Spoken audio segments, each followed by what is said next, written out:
Hello friends, welcome back to my channel Krittika's kitchen diary. আমার আজকের recipe তোফু মশালা কারি।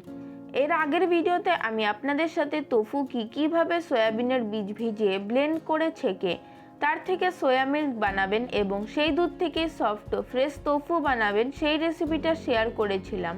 আশা করছি আপনারা সকলেই অলরেডি সেই ভিডিওটা দেখেছেন, আর যদি না দেখে থাকেন তাহলে আমি নিচে ডেসক্রিপশন বক্সে সেই ভিডিওটার লিঙ্ক দিয়ে দেব, আপনারা চাইলে দেখে নিতে পারেন। আজ সেই তোফু দিয়েই তোফু মশালা কারির রেসিপিটা আপনাদের সাথে শেয়ার করছি। আর রেসিপিটা ভালো লাগলে অবশ্যই একটি লাইক, কমেন্ট ও শেয়ার করে আমার চ্যানেলটিকেও সাবস্ক্রাইব করে দেবেন। তাহলে আসুন দেখে নেওয়া যাক আমার আজকের এই রেসিপিটি। তো তোফু মশালা কারি বানানোর জন্য সবার প্রথমে কড়াইতে দিয়ে দেব একটা স্টার অ্যানিস, 5-6টার মতো ছোটো এলাচ, 2-3 টুকরো দারচিনি, 6-7টার মতো গোলমরিচ, আর দিয়ে দেবো একটা জয়িত্রী। এবারে এই সমস্ত গোটা মশলাগুলোকে আমি মিনিট 4-5 সময় ধরে লো টু মিডিয়াম ফ্লেমে ড্রাই রোস্ট করে নেব। তারপর 4-5 মিনিট সময় ধরে ড্রাই রোস্ট করে নেওয়ার পর এগুলোকে নামিয়ে আমি একটা প্লেটে রেখে দেব।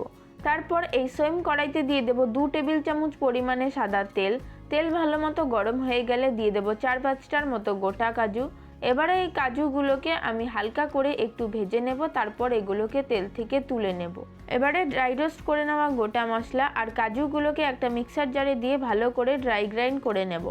এবারে ওই সেম তেলেই বানিয়ে রাখা তোফুগুলোকে ছেড়ে দেব, সাথে দিয়ে দেব সামান্য পরিমাণে একটু নুন। এবারে এই তোফুগুলোকে আমি উল্টে পাল্টে লো টু মিডিয়াম ফ্লেমে হালকা করে একটু ভেজে নেব। তারপর তোফুগুলোকে হালকা করে ভেজে নেওয়া হয়ে গেলে এগুলোকে আমি তেল থেকে তুলে একটা পাত্রে রেখে দেব।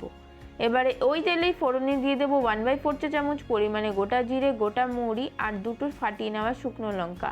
তারপর ফোড়ন থেকে সুন্দর একটা গন্ধ বেরোতে শুরু করলে দিয়ে দেবো 1 চা চামচ পরিমাণে গ্রেট করে নেওয়া আদা আর 4-5টা মতো কুচনো কাঁচা লঙ্কা। এবারে আদা আর কাঁচা লঙ্কাটাকে আমি লো ফ্লেমে আদার কাঁচা গন্ধটা যাওয়া পর্যন্ত কয়েক সেকেন্ড একটু ভেজে নেব। তারপর একে একে দিয়ে দেব 1 চা চামচ পরিমাণে ধনে গুঁড়ো, 1 চা চামচ পরিমাণে কাশ্মীরি লঙ্কা গুঁড়ো, 1 চা চামচ পরিমাণে জিরে গুঁড়ো, আর দিয়ে দেবো 1/4 চা চামচ পরিমাণে হলুদ গুঁড়ো। এবারে এই সমস্ত কিছুকে মিনিট 5-6 সময় ধরে লো টু মিডিয়াম ফ্লেমে একটু কুক করে নেব।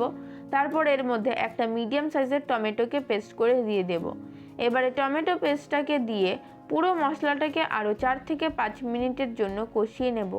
4-5 মিনিট ধরে পুরো মশলাটাকে কষিয়ে নেওয়ার পর এবার ঢাকা দিয়ে লো ফ্লেমে আরও 2-3 মিনিট মশলাটাকে কুক হতে দেব। 2-3 মিনিট পর দেখুন মশলাটা থেকে তেল ভেসে উঠেছে। এবার দিয়ে দেব স্বাদ মতো নুন, আর টেস্টটাকে ব্যালেন্স করার জন্য দিয়ে দেব সামান্য একটু চিনি। তারপর নুন আর চিনিটা দিয়েও মশলাটাকে আরও 1 থেকে 2 মিনিট একটু নাড়াচাড়া করে নেব। তারপর দিয়ে দেব 2 টেবিল চামচ পরিমাণে ফ্যাটানো টক দই। এবার দইটাকেও সমস্ত কিছুর সাথে খুব ভালো করে মিশিয়ে নিয়ে হাতে একটু সময় নিয়ে লো টু মিডিয়াম ফ্লেমে কষিয়ে নিতে হবে। তারপর মশলাটাকে ভালো মতো কষিয়ে নেওয়া হয়ে গেলে এবার এর মধ্যে ড্রাই গ্রাইন্ড করে নেওয়া মশলাটাকে দিয়ে দেব। এবার আবারও সমস্ত কিছুকে খুব ভালো করে মিশিয়ে আরও 7 থেকে 8 মিনিট সময় ধরে লো টু মিডিয়াম ফ্লেমে পুরো মশলাটাকে কষিয়ে নিতে হবে। তারপর এর মধ্যে দিয়ে দেবো গ্রেভির জন্য পরিমাণ মতো জল। জলটা আপনারা গ্রেভিটা যতটা রাখতে চান সেই অনুযায়ী দেবেন।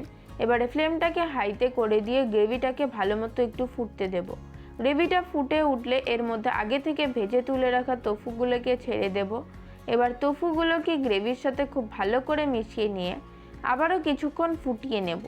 এবারে সব শেষে ছড়িয়ে দেব 1 টেবিল চামচ পরিমাণে ড্রাই রোস্ট করে নেওয়া কাসুরি মেথি, দেব কিছুটা পরিমাণে কিশমিশ, আর দিয়ে দেব 1 চা চামচ পরিমাণে ঘি। তারপর আবারও সমস্ত কিছুকে খুব ভালো করে মিশিয়ে নেব। তারপর ফ্লেমটাকে হাইতে করে দিয়ে আরও 1-2 মিনিট ভালো মতো একটু ফুটিয়ে নিয়ে ফ্লেমটাকে বন্ধ করে ঢাকা দিয়ে মিনিট 4-5 সময় একটু স্ট্যান্ডিং টাইমে রাখলেই একদম তৈরি হয়ে যাবে আমাদের তোফু মশালা কারি। আমার আজকের এই তোফু মশালার রেসিপিটা আপনাদের কাছে কেমন লাগলো অবশ্যই কমেন্ট করে জানাবেন। ভালো লাগলে আপনারা অবশ্যই একবার বাড়িতে ট্রাই করে দেখতে পারেন। আশা করছি সকলেরই খুব ভালো লাগবে। আর এর পরের ভিডিওতে আমি সোয়া ও কারা অর্থাৎ সয়াবিনের ফাইবারটা দিয়ে কি বানানো যায় সেই রেসিপিটা আপনাদের সাথে শেয়ার করব।